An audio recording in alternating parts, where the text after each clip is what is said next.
Well, by open borders infers that illegal immigrants are going to come pouring across the country. So I stay away from describing myself as open borders. I'd like to think everything I'm talking about is just a rational way of addressing all of the problems that we have around illegal immigration, and a way to actually solve it, and solve it in a way that would spend a lot less money and be completely cost effective and address all of the problems that we have. Could you flesh that out a little bit? I mean, you just said Sure, that you sure. don't think that we should be policing the border.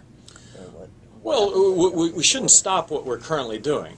But the notion of securing the border, I think the rhetoric right now when they talk about securing the border is building a fence or putting the National Guard arm in arm across 1,600 miles of border. I just see that as a whole lot of money spent with no benefit whatsoever.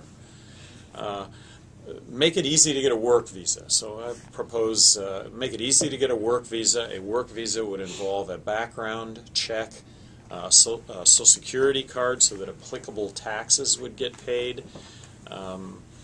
Work visa is not permanent non-resident status, not a green card, and it's not citizenship. It's just a work visa. When you say that you don't want to create the impression that we're going to have a bunch of people coming over the border, and yet you're saying we should make it easier for people to come over the border, and they're already coming over the border. Well, so we need to make it. We want people coming over the border. We want you to be able to come across the border as a document, an easy way for you to come across the border documented.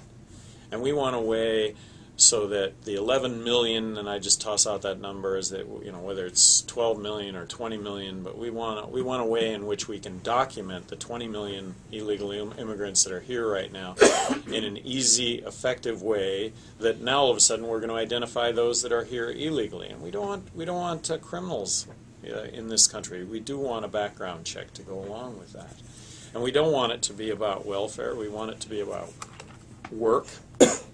I mean, we can disagree about the broader politics of it, but when you say that you're not open borders and you don't want to give that impression, it sounds to me like that's a political statement. That's a political pandering statement, yes, to soften what has become the crack cocaine of politics right now. The new Russia, this is the new Cold War, is the vilification of immigrants coming into this country to work. They're the cause of all of our ills. They're taking American jobs, and I'm saying this that this is not the case, and that if you can use rhetoric that will not inflame. George Bush, when he talked about amnesty never meant citizenship. Yet 80% of Americans. 80% of Republicans think that amnesty means citizenship. I call amnesty a grace period. I'll be glad to call it amnesty, but I really want to make it clear that amnesty is not citizenship, never has been.